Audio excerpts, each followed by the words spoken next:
खाई। सो भगवान इशारा कर रहे हैं, जैसे माता जी मुख में जो है कि 100 अंगुली डालती है तो इतना बड़ा ढेला निकला।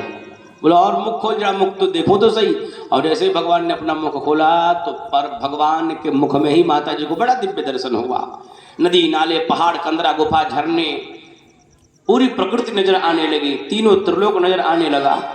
माता जी आश्चर्य से भगवान के मुख को देख रही है। और जब दिव्य दृष्टि से देखा और नजर ध्यान लगाकर देखा तो भगवान के मुख में मृत्युलोक का दर्शन हुआ। और जब ध्यान से देखा तो मृत्युलोक में भारत भूमि दिखाई दे गई। और ध्यान से देखा तो भारत भूमि में अपना ब्रज दिखाई दिया, गोकुल दिखाई दिया। और ध्यान से देखा तो गोकुल में नंद जी की अंगनैया दिखाई दी। और बढ़िया से देखा तो नंद जी की अंगनैया में वहां भी एक यशोदा एक कृष्ण के मुख में ऐसे ही देख रही है। ऐसा दिव्य रूप देख करके माता जी आश्चर्यचकित होकर के वहीं मूर्छित हो जाती है, बेहोश हो गई। कुछ देर बाद जब निद्रा से जगी, भगवान उनको जगाए और जगाए तो माता जी कहते कि लाला तेरे मुख में क्या क्या देखने को मिल रहा है। भगवान बोले क्या देखने को मिल रहा है। बोला एक बार और मुंह तो जरा खोल, मैं देखूं तो सही। भगवान ने जब दोबारा मुख खोला तो भगवान के मुख के अंदर कुछ भी नहीं दिखाई दिया, सब भगवान ने माया गायब कर लिया। माता जी कहीं क्यों रे लाला, तेरे मुख में तो मेरे को तमाम अभी नदी नाले ताल तलैये पहाड़ कंदरा गुफा मृत्युलोक स्वर्गलोक सब दिखाई दे रहा था, अभी सब कहाँ चला गया। भगवान बोले भैया अब तो बूढ़ी हो गई है, अब बूढ़ी हो जाने पर आंखों में दोष आ जाता है, तो आंखें तुम्हारी कमजोर हो गई है, देख मुख में तो मेरे कुछ भी नहीं है। माता को बोली वो सही बात ठीक है, अब तो मैं बूढ़ी हो ही गई। ऐसी ऐसी दिव्य लीलाएं भगवान करते हैं ब्रज। अच्छा भगवान इतने बड़े समाज सुधारक थे, उम्र हो गई 4 वर्ष भगवान कन्हैया की।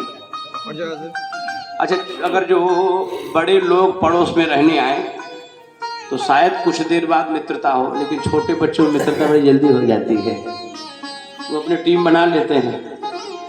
अरे जो बच्चा जैसा होता है वैसा मित्र भी ढूंढ लेता है। जो पढ़ने में होशियार होगा इंटेलिजेंट होगा तो इंटेलिजेंट को अपना मित्र बनाएगा, और निरालय जो उस लाइन का होगा वो अपने लाइन वाला ढूंढेगा। पढ़ने वाले बच्चों को देख लीजिए, विद्यालय पढ़ने के लिए बच्चे जाते हैं, जो पढ़ने में तेज हो वो आगे बैठते हैं, उनकी कैटेगरी एक अलग होती है।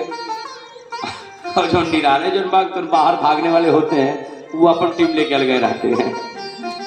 भगवान श्री कृष्ण उस गांव के 4 वर्ष भगवान कृष्ण की उम्र हो गई, दाऊ भैया 5 वर्ष के, और भी अगल बगल के बच्चे भगवान कृष्ण के मित्र, कोई 5 वर्ष कोई 6 वर्ष कोई 7 वर्ष।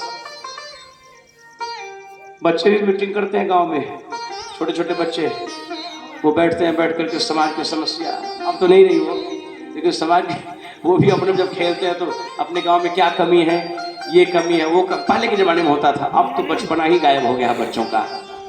अब तो जन्मते ही माता पिता ख्वाब देख रहे हैं बेटा डीएम कहिया बन के घर लौटेगा। हाँ अब 4 साल का हुआ नहीं, शुद्ध माता जी पिताजी बोलना जाना नहीं कि उसके पीठ पर 10 किलो का बोझा लोग लाद देते हैं। बचपना ही उसका खा गए।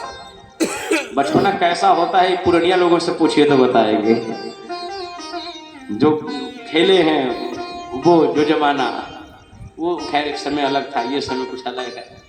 आजकल इस भाग दौड़ भरे जीवन में मैं यही सोचता हूँ कभी कभी, इस भाग दौड़ भरे जीवन में व्यक्ति अपना खुद का जीवन जीना भूल चुका है।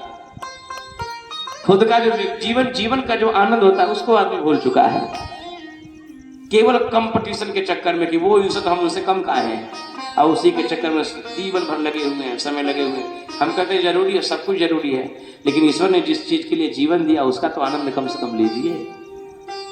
अब देखिए भगवान कृष्ण बैठे हुए बच्चों से पूछ रहे थे तो बच्चे बोले लाला एक कमी अपने यहाँ। बोला क्या? बोला अपने ब्रज मंडल के अपने गोकुल गांव के ऊपर मथुरा का बहुत बड़ा टैक्स हमेशा लगता है। हर माह में अपने यहाँ से दूध दही घी मक्खन हम लोग इकट्ठा करते हैं और वहां से आधा कंस के यहाँ चला जाता है। हमारे पिताजी हमारे बड़े लोग जाकर मेहनत करते हैं, गैया चराते हैं, सेवा करते हैं, और पापी कंस के यहाँ के राक्षस खाते हैं, और कन्हैया हम लोग को मक्खन खाने को नहीं मिलता है। तो भगवान बोले तो एक काम करो, मक्खन खाने को नहीं मिलता तो एक काम करो, जो प्रेम से न मिल सके तो चोरी करो। कई लोगों को बड़ा अजीब लगता है कि भगवान चोरी भी किए, लेकिन बोले हाँ अगर जो पेट भरने के लिए चोरी कर रहा है, अगर सब कुछ होने के बाद भी लोग न दे रहे हैं तो खाने के लिए अगर आदमी, वो भी अपने लिए नहीं, भगवान ने अपने लिए नहीं, भगवान चोरी भी किए तो दूसरों को पेट भरने के लिए, दूसरों को खिलाने के लिए। भगवान का तो 9 लाख गायें थी, उस ब्रज में ऐसे ऐसे गरीब बच्चे भी थे जिनके यहाँ दूध दही घी मक्खन नहीं हो पाता था, जिनके पास कपड़े पहनने के नहीं थे, जिनके पास चप्पल नहीं होता था। सूरदास जी ने एक पद में लिखा है कि सूरदास कारी कामर पर चढ़े न दूजो रंग। भगवान जब तक गोकुल वृंदावन में रहे एक नीचे पीताम्बरी और कारी कामर यही ओढ़ते रहे हैं। पैरों में यहाँ तक कि जूता चप्पल तक प्रभु ने कभी नहीं पहना। जब माता यशोदा खड़ाऊ लेकर पहुंच जाती कि पहनता क्यों नहीं, भगवान बोलते हमारी गैया कबो पनैया पहनी का जो हम पहने। जब गैया नहीं पहनती वो भी जाकर के वृंदावन में चलती रहती है तो हम काहे पहन ले। वस्तुतः भगवान श्री कृष्ण जानते थे कि गोकुल वृंदावन में ऐसे भी गरीब बच्चे हैं कि जिनके यहाँ कपड़ा नहीं है, जिनके यहाँ दूध दही मक्खन समय से नहीं मिल पाता है, जिनके पास जूता चप्पल नहीं है। भगवान बोले उन लोगों के सामने हम पहन कर जाएंगे तो उनकी आत्माएं जरूर आहत होंगी, दुखित होंगे। वे इनके पास है हमारे पास नहीं। तो भगवान सबकी भावनाओं का सम्मान करते हैं। अरे पथिक जो बांट कर खाए उसे इंसान कहते हैं, पराया दर्द जो अपनाए उसे इंसान कहते हैं। यूं भरने को तो दुनिया में पशु भी पेट भरते हैं, जिनमें इंसान का दिल है वे नर परमार्थ करते हैं। पथिक जो बांट कर खाए उसे इंसान।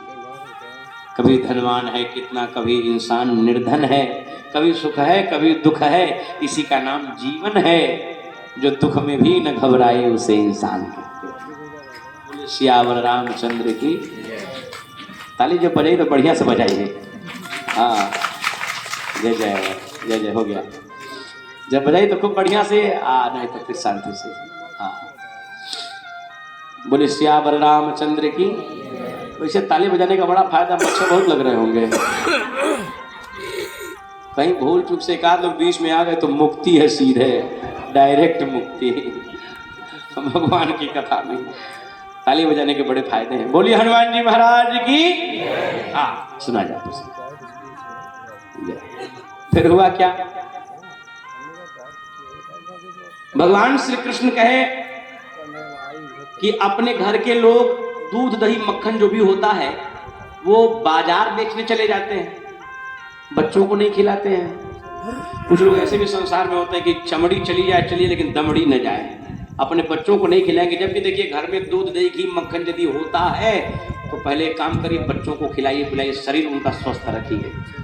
धन आप कमा रहे, धन की पहली गति, धन की प्रथम गति शास्त्रों में बताई गई है कि भोग करिए, सुंदर सुंदर भोजन करिए, बच्चों को भोजन कराइए, बेटा बेटी को खिलाइए, स्वयं खाइए, सबको भोजन कराइए, सुंदर व्यंजन सुंदर भोजन, शरीर स्वस्थ रखिए। धन की पहली गति, धन की प्रथम गति की शरीर स्वस्थ रखिए। उसके बाद धन बढ़ता है तब मकान स्वस्थ रखिए। उसके बाद धन यदि उससे अधिक आता है तब दुकान स्वस्थ रखिए। और यदि 30 के बाद भी धन बचता है तो तीसरा धन बताया गया है कि अब इससे दशांश अपना दान करिए। इन 3 चीजों के बाद अपने हम ये भी नहीं कहते हैं कि आपके यहाँ 50 रुपया हो, 50 रुपया लेकर के आप बाजार जा रहे हो, पत्नी ने बोला सब्जी लेते आना, कहीं यज्ञ हो रही हो गया, अगला 50 रुपया दान कर आया और उसके घर के बच्चे बगैर सब्जी का भोजन कर रहे हो, तो हमें नहीं लगता कि वो दान फलीभूत होगा। न लेने वाले को फलीभूत होगा न देने वाले को फलीभूत होगा। इसलिए क्योंकि उस 50 रुपए के 4.5 लोग घर पे प्रतीक्षा कर रहे हैं।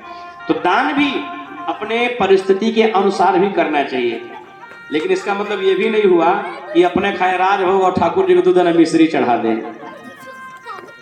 नहीं बताए थे आपसे कि हमारे यहाँ एक व्यक्ति गया केले की दुकान पर और जाकर बोला 1 दर्जन केला दे दो। दुकानदार बोला ले लो, 1 10 रुपये 31 रुपये कौन सा दे, 1 10 रुपये दर्जन 31 रुपये दर्जन। तो बोला 10 रुपये वाला दर्जन दे दो।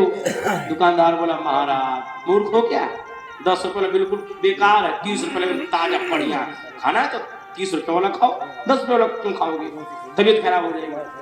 तो उस व्यक्ति ने कहा क्षमा करना, खाना होता तो 30 वाला खाते, सत्यनारायण बाबा कथम चढ़ाना है, 10 वाला दे दो भैया। अरे दुकानदार भी बखूबी जानते हैं। जब आदमी लिस्ट लेके पहुंचता है, दुकानदार पूछता है और कैसन है, बोला पूजा वाला है, तो समझ जाता है बस करो कौन देना है। सेटिंग किया हुआ साहब निकाल कर दे तो ले जाओ। और दुकानदार और जो खरीदने वाले भी जाते हैं तो वो भी लोग बोलते हैं देखिएगा तनी हिसाब किताब में रहे, अपने लिए खूब VIP। और जब ठाकुर जी की बात, जहाँ प्रभु की बात था कि वहाँ ऐसे, तो यानी भगवान ही मूर्ख है नजरों में, अपने लिए खूब और ठाकुर जी लिए कुछ नहीं। अरे एक ही दिन तो करना, कौन मारे रोज रोज करना है, एक ही दिन करना है। तो जिस ईश्वर की कृपा से, जिस परमात्मा की कृपा से यह वैभव यह शरीर सब कुछ मिला हुआ है, उसे चढ़ाना जो कुछ भी हो। तो प्रयास यह करना चाहिए यदि हम अपने लिए उत्तम वस्तु भोग करते हैं तो परमात्मा के लिए भी वो भोग लगावें, वह प्रसाद के रूप में हम पाए ठीक है, लेकिन भोग तो लगावें पहले। बोलिए हनुमान जी महाराज की। तो भगवान श्री कृष्ण ग्वाल वालों से कहे कि अपने यहाँ का जो दूध दही घी मक्खन होता है कुछ तो बाजार चला जाता है, आधा तो कंस के यहाँ कर के रूप में चला जाता है, कुछ बचता है तो बाजार चला जाता है, तो उससे घर में धन आता है तो घर का भोजन होता है। और गांव में भी कुछ लोग ऐसे थे कि घर में दूध दही मक्खन होते हुए भी बेच देते थे, लेकिन बच्चों को खिलाते नहीं थे, बच्चों को नहीं खिलाते थे। भगवान उनके लिए कहते हैं कि इनके घर चोरी करना जरूरी है। जो व्यक्ति खाता नहीं है, बच्चों को खिलाता नहीं है, बाजार में बेचता है, अरे पहले शरीर स्वस्थ रहेगा, बाद में देखा जाएगा, जो होगा सो होगा। जय हो। लेकिन कृपण लोग क्या करते हैं, चमड़ी चले लेकिन दमड़ी न जाए। कृपण समझती है ना, कृपण कंजूस आदमी। एक आदमी ऐसा था, कहीं मंदिर में कई लोग गए थे दर्शन करने के लिए, तो एक आदमी जीवन में कभी कहीं दान नहीं किया, कहीं दान नहीं किया, कहीं भी नहीं। अब जब मंदिर में गया तो उसके साथी संगाती लोग बोले चलो आज तक कहीं दान नहीं किया, चलो इसमें 10 रुपए डालो दान पात्र में। अब बेचारा सोचा चले, अब लाइन में तो लगा ही था, तो दान नहीं था, थैली में हाथ में 1 का सिक्का निकला, हाथ में लिया, देखा फिर रखा, फिर देखा, दान पात्र के पास गया तो बोला अब तो जा ही रहे ऊपर और देख ले। तो देखा तो पूरा हाथ पसीने से भर गया था, पूरा ये रो रहा है, ये जाना नहीं चाहता है। संजोग से हाथ से लेकर थैली में रख लिया कि नहीं तुमको हम दान नहीं करेंगे, रहो तुम। थैली में रख लिया और रखने के बाद जो हाथ निकाला तैसे 2000 वाली नंबर थैली से पीछे गिरी।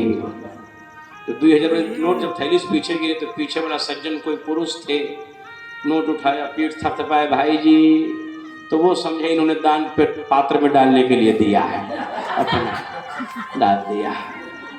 डालकर जब बाहर आए तो वो भी बेचारा जब वो भी आया तो हाथ जोड़, भैया बड़े दानी हैं आप, 2000 की नोट आपने दान किया। बोला कैसा 2000 की नोट हो? बोला वो 2000 आप ही की थैलिया से गिरा था। अब जब सुना, सुनते ही बेचारा बेहोश हो गया। कई दिनों तक तो उसके घर में भोजन अच्छा उसको नहीं, 2000 रुपया चला गया। ऐसे ऐसे लोग भी धरती पर पड़े हुए हैं, ऐसे ऐसे लोग भी पड़े हुए हैं, अन्य जगहों पर खर्चा कर देंगे, अन्य जगहों पर लुटा देंगे, लेकिन जहाँ कहीं अच्छा अक्सर कर जो नोट कहीं नहीं चलती है भगवान के दान पात्र में बड़े प्रेम से चल जाती है। जली कटी फटी भगवान एकदम एक्सचेंज की व्यवस्था वहाँ की है। भैया जो मेरे तुम्हारे पास लेके आई जाओ, यहाँ कोनो नहीं नहीं, ये सब स्वीकार है। जो नोट कहीं नहीं चलत हो दान पात्र में डालिएगा, भगवान कबू नहीं कहेंगे कि खराब है, न डालो, रख दो भैया जैसे है। हमें लगता है कि हम हमेशा जगह लगभग 12 महीने हम लोगों का जगह ही चलता रहता है, और ऐसा नहीं लगता है हर जगह से जो है कहीं ना कहीं 2-4 को 98 जरूर मिल जाता है। तो मिलता है तो हम किनारे रखते हैं और कहते हैं धन्य भैया देने वाले को ही प्रणाम है। कम से कम इसके सहारे ही सही, आया तो सही, भगवान से जुड़ा तो सही। भगवान कहते तुम्हारा भाव चाहे जैसा भी हो, लेकिन जुड़ो तो सही भगवान से, इसी बहाने तुम्हारा कल्याण हो जाएगा। बोले श्याम रामचंद्र की। भगवान श्री कृष्ण कहते हैं कि ये मक्खन जो ले करके जाते हैं बाजार बेचते हैं, बच्चों को नहीं खिलाते हैं, तो भगवान कहे कि अब इनके लिए तो एक ही काम किया जाए। पहला काम क्या? भगवान चोरी पहले नहीं किए, पहले तो कहे कि एक काम करो, हम लोग सवेरे सवेरे अपने घर में जग जाते हैं और जगने के बाद 4 बजे अपने अपने गौशाला में चला जाए, जाकर बछड़ों को खोल दिया जाए। बछड़े जाकर के दूध पी करके टल्ल हो जाएंगे और घर वाले लोग जाएंगे बाल्टी लेके चले आएंगे, किसी को कुछ मिलेगा नहीं। तो जब हमारा नहीं तो कम से कम हमारी बछड़ों का तो हो। भगवान कहते हैं बैल धर्म का स्वरूप होता है। आज भले टेक्नोलॉजी आगे हो गई है, हम लोगों ने बैल को बेकार समझ लिया है, लेकिन एक जमाना था बैल ही कृषि संसाधन का सबसे बड़ा उपकरण था, सबसे बड़ा। खेती जोतना बोना, उससे बारात लोग जाते थे, सामान लाते थे। आज टेक्नोलॉजी आगे हो गई, बेचारा बैल भी जहाँ है वहीं खड़ा होकर सोचता है भैया अरे जब कोई नहीं था तो हम तुम्हारे लिए थे, आज टेक्नोलॉजी बढ़ गई तुम हमें भूल गए, हम कहाँ जाएं? हम भी तो तुम्हारे ऊपर आधारित हैं, हम भी तो उस परमात्मा के बनाए हुए एक जीव हैं। इसलिए अन्यथा नहीं समझना चाहिए। भगवान कहे कि ऐसा कम से कम हम लोग ना खा पाए तो इन बछड़ों को तो मिले। और 4 ही बजे इन लोगों की टीम, बच्चों की टीम 4 बजे घर में से जगी, सब अपने अपने घर में जाकर गौशालाओं में जा करके बछड़ों को खोल दिए, आकर सो गए ये लोग। अब बछड़े एकदम 7 बजे तक गैया मैया का दूध पीकर बाहर टहल रहे हैं। घर के लोग जो अपना अपना बाल्टी का मुंडलू लेकर के गए दूध दोहने के हिसाब देखकर सब। अच्छा, तो बछड़े 1 दिन खुला सकते हैं, 2 दिन खुला सकते हैं, लेकिन रोज की यही हाल। सब लोग अब चक्कर में पड़ गए, पूरे गोकुल में हल्ला हो गई कि अपने गांव में चोर घूम रहे हैं, रात में चोर ही ऐसा कर रहे हैं। यशोदा मैया ने कहा कि मैं तो आज जरूर, आज सोऊंगी नहीं, आज तो जगूंगी, देखूंगी आ कौन रहा है गौशाले में। और सोई जो है फाटक के किनारे रात भर खड़ी रही, और 4 जैसे बजा भोर हुई सो भगवान आंख मीड़ते हुए गौशाले में गए। और जैसे आंख मीड़ते हुए गौशाले में जा रहे हैं तो हल्का हल्का दिखाई भी दे रहा था, स्पष्ट भी नहीं। अभी 2 बछड़ों को खोला था कि मैया लाठी लेके दौड़ पड़ी, कौन है कौन है। और जैसे आवाज करते तो भगवान भागने लगते, माता दौड़ाने लगती है। तो गैयों को भगवान घूम रहे, माता जी पीछे पीछे दौड़ा रही है, दौड़ा रही है। भोर हुआ जब माता जी देख ली तो देखने के बाद कही, क्यों रे तू ही ऐसा करता है। किनारे भगवान खड़े, इधर गायों के इधर भगवान खड़े, गायों के इधर माँ खड़ी, ये लाठी लेके डांट रही है। और भगवान बोल रहे हैं, एक बात बताओ, जब हम लोग को दूध दही घी मक्खन खाने को मिलेगा नहीं तो हम लोग करेंगे क्या। हम ना खाएं तो कम से कम बछड़े तो कम से कम इनको तो मिले। हाँ? अच्छा, लोग भी बड़े अजीब होते हैं, गाय के स्तनों से दूध इतना मतलब दूध लेते हैं कि बछड़े तक को जो है पीने के लिए नहीं मिलता है। अरे उतना तो कम से कम छोड़ दो, उसकी माँ है वो, उसी से उसका जीवन है। भगवान जब ये बात कहे, अगले दिन नंदराय जी के दरवाजे पर एक बैठक हुई जिनमें सारे बच्चे इकट्ठे हुए, गांव के बड़े बुजुर्ग लोग। और लोग शिकायत करते कि आपके बेटे के कहने के कारण गांव के सभी बच्चे बिगड़ गए हैं। अब बिगड़ कर क्या कर रहे हैं, तो बछड़ों को खोल दे रहे हैं। बताओ, जब गांव में दूध, हम लोग ग्वाले हैं, दूध दही यानी गोरस ही हमारा मुख्य संसाधन है, मुख्य धन है, नहीं होगा तो हम लोग भूखों मरने लग जाएंगे। तब भगवान कृष्ण से जब सभा में पूछा गया तो भगवान कृष्ण कहते हैं, महाराज, धन की गति शास्त्रों में 3 बताई गई है। और प्रथम गति धन की है, ये भोग किया जाए। आप लोग बाजार बेच आते हैं, बाजार बेच करके आते हैं, बच्चों को दूध दही घी खाने को मक्खन नहीं मिलता है। भगवान जब धर्म की बात की, भगवान जब लोगों को समझाए तो सभी ने कहा कि तो क्या करें, आधा तो कंस के यहाँ देना पड़ता है। भगवान बोले तो कंस के यहाँ जाता ही क्यों है। बोला कंस के यहाँ नहीं जाएगा तो कंस अपने अनुचरों को भेज करके हम लोगों पर कार्रवाई कर सकता है, दंड दे सकता है। सम्रांत नगरी मथुरा है। भगवान बोले मैं आपको वचन देता हूं कि मथुरा यानी कंस की कोई भी चाल हमारे गोकुल पर नहीं चलेगी। आज से आप लोग प्रतिज्ञा करिए कि मथुरा यहाँ से एक अनाज नहीं जाएगा, न मक्खन न घी न कोई अनाज न कुछ भी नहीं। आज ही से आप लोग प्रतिज्ञा कर लीजिए। भाई मेहनत करें आप, परिश्रम करें आप, क्या अधिकार किसी का है। भगवान ने जब ये बात कहा, सारे ब्रजवासी इकट्ठा हुए और भगवान कृष्ण की बातों का अनुमोदन करते कि नहीं बात सही है भाई, मेहनत हम लोग करते, खाए दूसरा कोई नहीं, आज के बाद मथुरा नहीं जाएगा। ये बात तो हो गई। फिर भी उस गांव में कुछ लोग ऐसे भी थे जो चोरी छुपे फिर भी माखन भेजा करते थे। उस गांव में कुछ ऐसे भी लोग थे जिनके गाय नहीं थी, मक्खन नहीं हो पाता था, तो भगवान उनके लिए माखन चोरी की लीला करते हैं। भगवान चोरी भी करते हैं, लेकिन भगवान साधारण चोर नहीं है। साधारण चोर धन चुरा सकता है, रुपया पैसा चुरा सकता है। रुपया पैसा चोरी हो जाएगा, शरीर बचा रहे दोबारा आ जाएगा।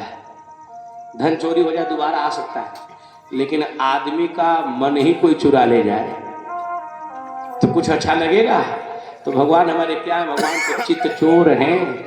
भगवान लोगों का मन ही चुरा लेते हैं, हृदय चुरा लेते हैं। भगवान गोप मंडली बनाए और गोप ग्वाल मंडली बना करके भगवान जा करके लोगों के हम मक्खन चुराते हैं। अब मक्खन किनके यहाँ, बोला जिनके यहाँ। अच्छा, मक्खन भगवान जिनके यहाँ चुराते हैं, ऐसा नहीं है कि उनके घर का कोई व्यक्ति उसमें हिस्सा न लिया हो। दरअसल बात है कि चोरी भगवान उसी के यहाँ करते हैं कि जिसके यहाँ का बालक उनके समिति में, उनके टीम में है और जानता है कि आज हमारे घर से मक्खन बाजार जाएगा बिकने के लिए। सो भगवान से कह देता है कि लाला आज हमारे यहाँ से जाएगा, न हमें मिलेगा न किसी को। तो भगवान बोले कोई बात नहीं, चलो आज हम लोग वहीं भंडारा करेंगे। और घर जब सुना हो जाता था, बड़े लोग चले जाते गाय लेकर के वन में, माताएं चली जाती जमुना जी जल भरने। पहले जल का संसाधन नदी नाले ताल तलैये ही थे, अभी तो जल के संसाधन तमाम हो गए हैं। बड़ी समस्या। मैं कभी कभी सोचता हूँ, पहले जल के संसाधन नदी नाले ताल तलैया थे और नदी नालों का पानी पीकर व्यक्ति 100 वर्ष जीता था। अब आजकल फिल्टर वाला पानी भी 60-70 जाते जाते गोविंद नमो नमः। फिल्टर वाला पानी भी पीने पर भी ब्लड प्रेशर शुगर बढ़ ही रहा है। क्यों? क्योंकि हमारे पुरानिया लोग पढ़े लिखे नहीं थे, लेकिन प्रकृति संरक्षण जानते थे। जल कैसे सुरक्षित करना है, प्रकृति को सुरक्षित कैसे रखना है, उनका सोच वैज्ञानिक था। अब आजकल जितने हम लोग होशियार हो रहे हैं, उतने ही असैद्धांतिक हम लोग का जीवन हो रहा है, उतना ही प्रदूषण बढ़ रहा है। अब जब वो लोग चले जाए जल भरने के लिए, तब घर खाली हो जाए तो बच्चे लोग घर में घुसे और मक्खन चुराने। और चोरी करने का तरीका भी बड़ा अजीब था। नीचे 8 लोग, उनके ऊपर 6, उनके ऊपर 4, उनके ऊपर 3, उनके ऊपर 2 और सबसे ऊपर श्रीमान जी। तो कैसे खाते थे मक्खन? मटके से मक्खन निकला और ये अपना जीभ ऐसे लगाए हुए और मक्खन थोड़ा सा अपने जिह्वा पर गिराए, जिह्वा पर थोड़ा सा, और थोड़ा सा इनकी जीभ पर सटी, फिर नीचे गिर, तो एक नीचे जिह्वा ऐसे लगाया हुआ है, उसके जिह्वा पर थोड़ी सटी, फिर उसके नीचे कैसे जिह्वा, यानी ऊपर से सभी रस ले रहे हैं थोड़ा थोड़ा, और नीचे जो गिर जाए तो जो अठन्नी चवन्नी थे छोटके, वो बेचारा धरती से उठा पाए जा रहे हैं। अब बच्चे खाते हैं तो पता ही नहीं चलता है कि इनका मुख खाया है कि पूरा नाक खाया है कि आँख खाया है कि पेट खाया है। ऐसे ही एक दिन तो भगवान पकड़े भी गए। एक बच्चे ने माँ से कहा, मैया तू जमुना जी जल कब जाएगी लाने के लिए? माँ ने कहा कि लल्ला कहा बात है, जल तो वही है, जल तो है। बोला पिताजी तो चले गए, बन तू कब जाएगी? तो माता जी समझ गई कुछ न कुछ गड़बड़ जरूर है भैया, ये तो वैसे ही ब्रज में अपने चोर घूम रहे हैं, कुछ न कुछ है। माखन चोरी आजकल बड़ी जोरों से हो रही है, हैं? अब माखन तैयार है घर में, तो माता जी कहीं क्या पता कहीं इसका कोई हाथ तो नहीं। तो माता जी कहते लाला मैं चली जल लाने, घर देखना तुम। मटका उठाई चल रही। अब ये धीरे से गया, खिड़की से इशारा कर दिया, आ जाओ। खिड़की खुला हुआ था, साहब एक एक कर घर में। क्या गजब जमाना था। यारों का, बचपन के मित्र एक साथ। अब सब आए, आने के बाद जैसे घर में घुसे तो पहले के दरवाजों में जो है कि किल्ली नहीं लगती थी, ताला नहीं मारा जाता था, वैसे ही रहता था। इतनी ईमानदारी का जमाना था, इतने ईमानदार लोग हुआ करते थे।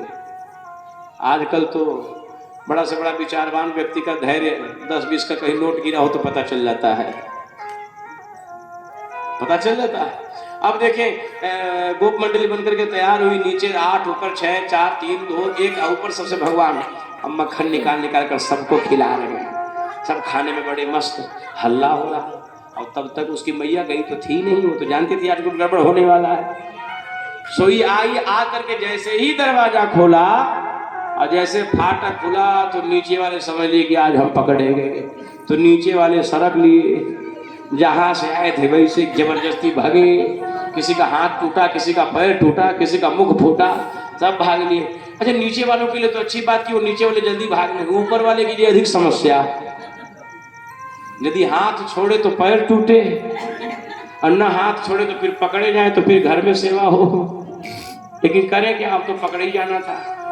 सोई भगवान तो शिकार पकड़े ऐसे लटके रहे हो। आई घर में से आने को देखी कौन है ये, तो भगवान अब खड़े। बोले लाला तनिक नीचे तो आ नीचे, तुम्हारी मैया करती है, तुम्हारी मैया कहती है कि हमारे घर दूध दही मक्खन की कमी पदी का, हाँ? जो हमारा बेटा कहीं किसी के घर में चोरी करने जाए, नीचे उतर।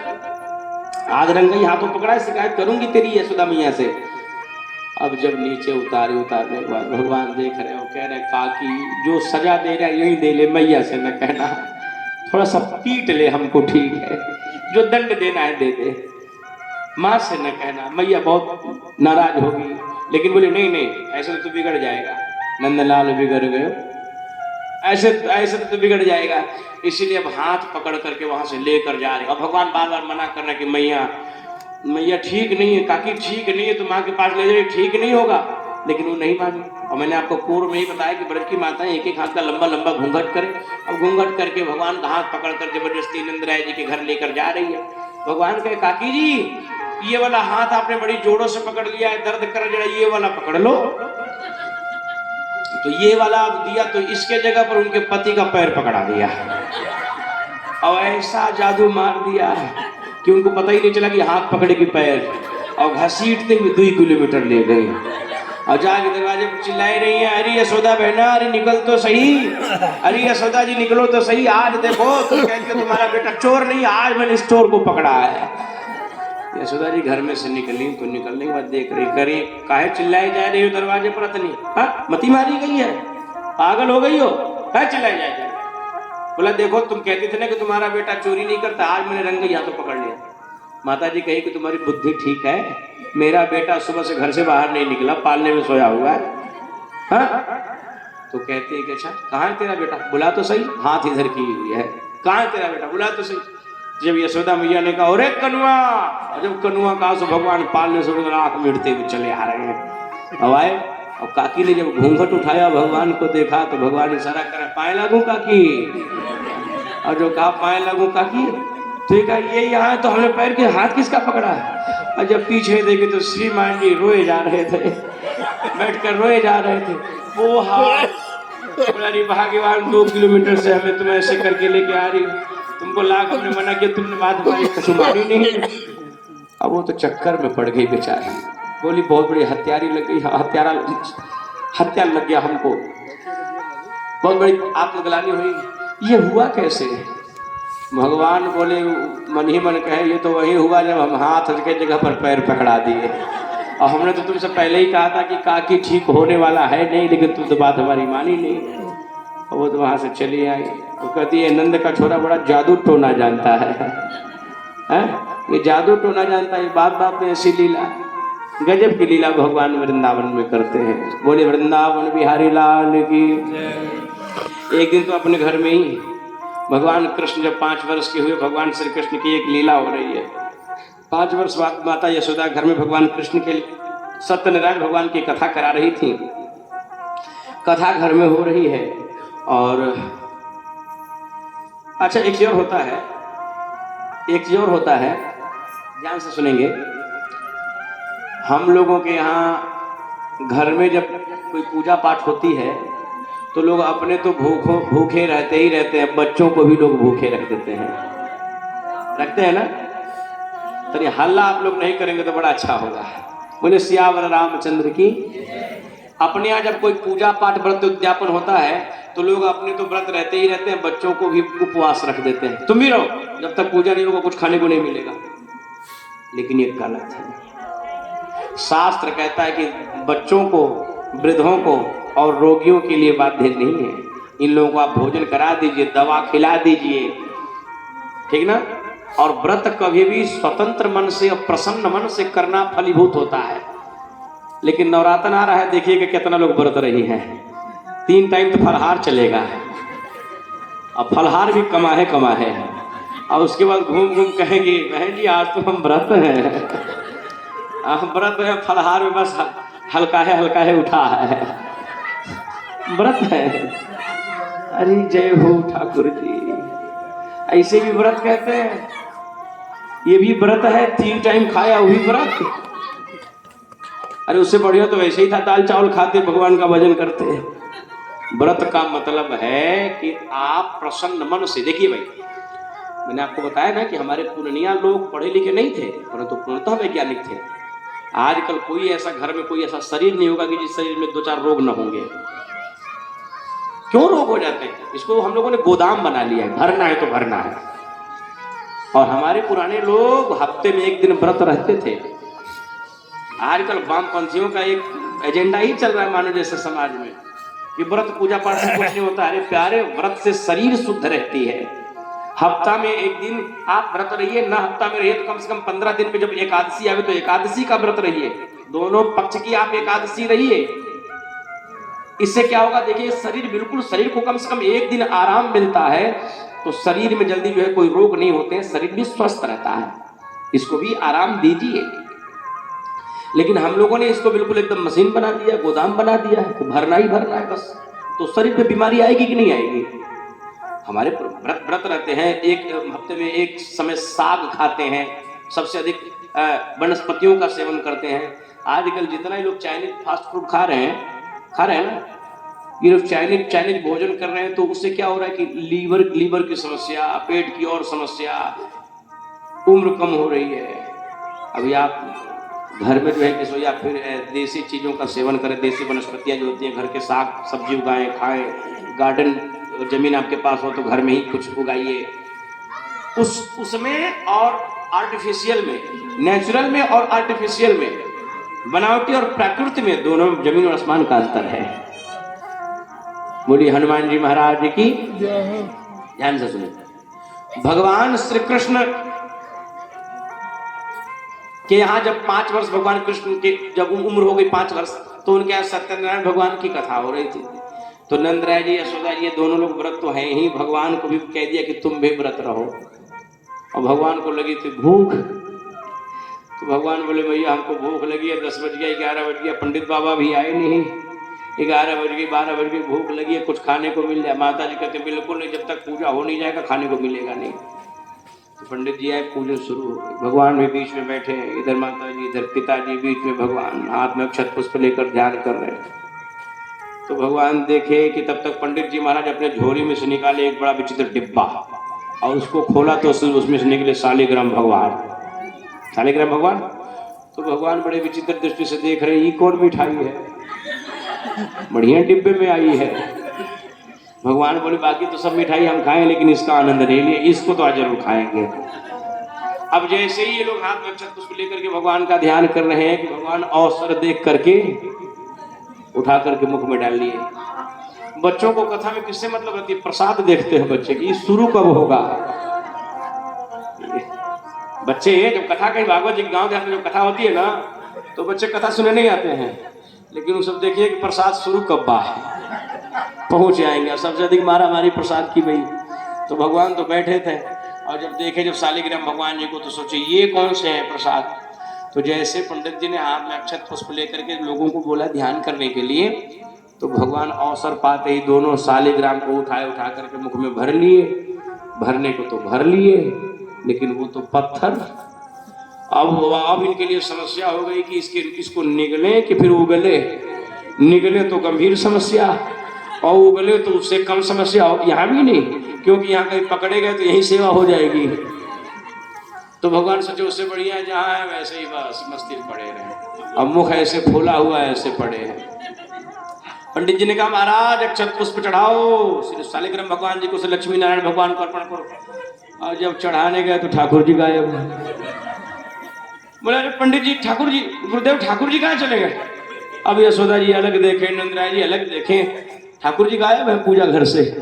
इधर उधर चारों तरफ लोग देख रहे हैं, लेकिन उन ठाकुर जी को नहीं देख रहे हैं कि जो 1 मिनट में शांत नहीं बैठने वाले हैं। अब आज बड़े शांति से बैठे हैं, पूरा घर ढूंढ है इधर उधर सब। पंडित जी परेशान कि बताओ हमारे अच्छे भले ठाकुर जी लेकर आए थे, महाराज कहाँ चले गए। नंद जी आपकी पूजा से ठाकुर जी नाराज हैं। अब बैठे चलो कोनो बात नहीं, कलश पर चढ़ाओ।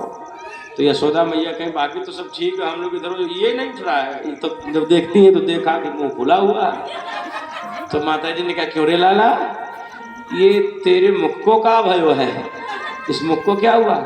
भगवान इशारा कर रहे कुछ भी नहीं। अब मां ने जो लोला दबाया तैसे शालिग्राम भगवान निकले, और 2 शालिग्राम भगवान माथा पे ऐसा अद्भुत करामाती। भगवान एक बात कहते हैं, भगवान कहते माँ जहाँ कोई भूखा व्यक्ति तड़प रहा हो भोजन के बगैर, वहाँ पत्थर को तुम भोग लगा रहे हो, तो मुझे ऐसा लग रहा है कि उस पत्थर से भी अधिक महत्व वहाँ भूखे को भोजन कराना है। क्योंकि पत्थर में हमने और तुमने भगवान पैदा किया है, लेकिन इंसान के अंदर भगवान परमात्मा ने पैदा किया है। इसलिए उस भूखे को भोजन कराना उत्तम है। उस पत्थर की पूजा करिए, कोई बात नहीं, मैं बात नहीं कहता हूँ कि न करें, लेकिन कब, उसकी भी प्राथमिकता है। लेकिन उससे भी ऊपर हमारा धर्म है कि कोई दीनहीन भूखा भिक्षुक भिखारी अगर भोजन के बगैर तड़प रहा है, कपड़ा के बगैर ठंड से मर रहा है, एक तो हम लोग दे देंगे तो उससे हम गरीब नहीं हो जाएंगे, लेकिन हाँ हमारे एक दे देने से वो अमीर जरूर हो जाएगा। हमारे एक दे देने से, एक थोड़ी सी सेवा कर देने से उसका ठंडा बढ़िया से बीत जाएगा। एक गर्मी का कपड़ा हम उसे दे देते हैं तो एक लाभ होगा। तो भगवान वहां क्या कहते हैं, उस पूजन का, उस कार्य का अर्थ यही भगवान ने बताया कि जहां मंदिर में आप ठाकुर जी को भोग लगा रहे हो और मंदिर के गेट पर कोई भिखारी भूख से तड़प रहा हो, अब इसका मतलब ये भी नहीं है आजकल भिखारियों के रूप में गंजेड़ी भंगेड़ी शराबी बड़ी घूम रहे हैं। आजकल भिखारियों के रूप में दारू पीने वाले आप उनको दीजिएगा जाकर के दारू, ऐसे लोगों को तो लाठी मारकर खदेड़ देना चाहिए। आप देखिए कि नहीं वास्तव में जो जरूरतमंद है, क्या पता वही भगवान हो जी। नहीं नहीं नहीं नहीं, ऐसा नहीं। परमात्मा तो सबके अंदर है, इसमें कोई लेकिन नहीं है। ईश्वर तो सभी के अंदर विद्यमान है, एक चोर के अंदर भी है, ठीक ना। लेकिन आप जब दान कर रहे हैं तो एक सत्पात्री पुरुष को दीजिए, कुपात्री पुरुष को काहे दीजिएगा? सत्पात्री पुरुष को दीजिए जो उसका मोल समझे, जो उसका महत्व समझे। अब हम ग्रामीण अंचलों में जब कथा करते हैं, मैं सिद्धांत से समझाता हूँ, कहता हूँ कि देखो एक आदमी अगर 300 रुपये की मजदूरी कर रहा है, दिहाड़ी मजदूरा, तो महीने का 9,000 रुपया हो रहा है। 9,000 रुपया, 300, यहाँ तो 400-500 रुपये चल रहे होंगे, लेकिन देहात में 300 रुपये, 300 रुपये 350 रुपये कमाने वाला महीने का 9,000 कमाया, 9,000 में 4,500 का दारू पी जाता है। 300 कमाया, 150 का दारू पी गया। अब बताइए 300 रुपये में उसकी पत्नी का खर्चा, उसके बच्चों की पढ़ाई लिखाई, बिटिया का शादी विवाह, घर द्वार सब कुछ था, लेकिन 150 का दारू पी गया। अब वो व्यक्ति गरीब कैसे बन गया? अपने कर्म से गरीब बना है। कहाँ तक उसका सहायता करिएगा? कितना हेल्प उसका करिएगा? कितना वो हेल्प करिएगा, सहायता करेगा, फिर वही करेगा, वो स्वभाव से विवश है। बोलिए हनुमान जी महाराज की। बुरा मत मानेंगे, लेकिन हमारी एक सिद्धांत है, एक गुटखा खाने वाला व्यक्ति 5 रुपए का एक गुटखा आता है, दिन भर में 10 गुटखा खाता होगा तो 50 रुपए का होगा। ये देखिए छोटी छोटी बातें हैं, लेकिन छोटी छोटी बातें हैं, लेकिन बहुत बड़ी बातें हैं, बहुत बड़ा अर्थ है इसका। 5 रुपए का एक गुटखा, दिन भर में 10 खाया, 50 रुपए का गुटखा खाया, महीने का 1500 रुपए में वो महाराज देहात में 3 बच्चों को बढ़िया विद्यालय में पढ़ा सकता है। लेकिन वो 1500 का मूल्यांकन कहीं नहीं हो रहा है, पूरा कबाड़ में जा रहा है। अच्छा, शरीर अगर जो बढ़िया चीज खाता शरीर में लगता है तो समझ में आ रहा है, थूकने में वो 1500 रुपये बर्बाद कर दे रहा है, और 1500 रुपये में 3 बच्चे उसके बढ़िया विद्यालय में पढ़ेंगे। लेकिन आज जिस व्यक्ति के पास ये समझदारी नहीं है, उसको कहाँ तक आप सुधारिएगा, कहाँ तक हेल्प करिएगा उसको? कितना हो आप उसको उठाइएगा, फिर अपना लेवल वही पकड़ेगा। इसलिए विचारवान का हेल्प करिएगा।